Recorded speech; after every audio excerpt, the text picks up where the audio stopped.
Hi! In this video, I want to talk about framing an argument with contrast.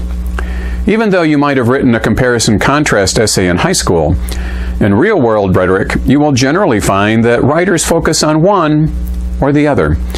They are either interested in showing similarities between two acts, people, situations, ideas, or they try to distinguish them for some larger rhetorical purpose.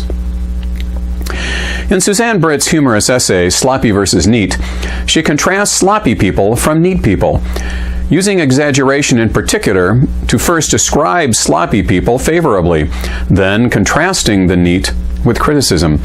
I'll give you just a snippet of both perspectives. Sloppy people can't bear to part with anything. They give loving attention to every detail. When sloppy people say they're going to tackle the surface of a desk, they really mean it. Not a paper will go unturned. Not a rubber band will go unboxed. 4 hours or 2 weeks into the excavation, the desk looks exactly the same, primarily because the sloppy person is meticulously creating new piles of paper with new headings and scrupulously stopping to read all the old book catalogs before he throws them away. A neat person would just bulldoze the desk. Notice the term she uses to praise sloppiness. Loving attention. They really mean it. Meticulously. Scrupulously. The sloppy person excavates like an anthropologist. In contrast, the neat person bulldozes, careless of everything in his path.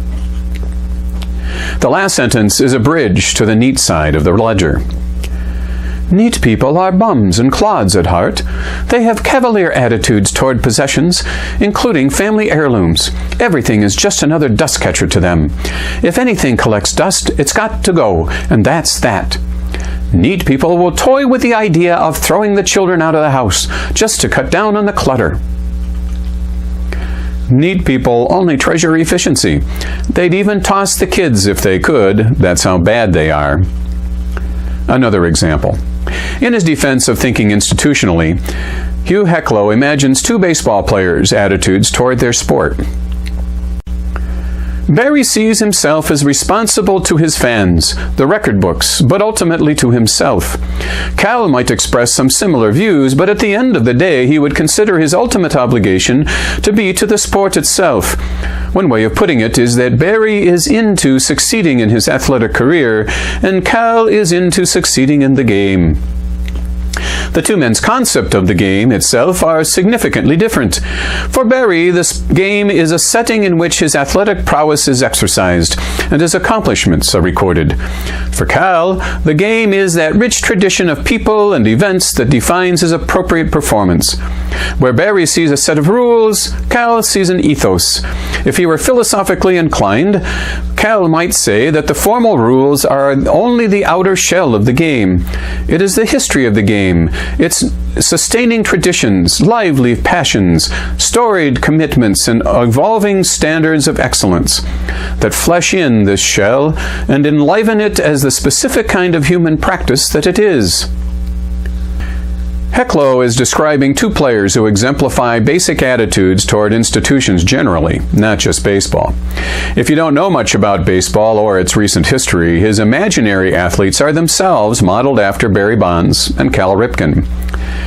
Hecklow's purpose in establishing the contrasting approaches to baseball and institutions is to produce a paradigm of the attitude he champions in his book, Cal.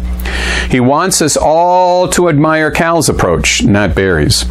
That should be clear from the way he always gives Cal the last word in the 2 paragraphs, even if you didn't read one word more. Finally, Martin Luther King offers an ironic contrast in Letter from Birmingham Jail, telling the group of sympathetic white clergymen who criticized the decisions in his Birmingham campaign that they were worse than violent racists.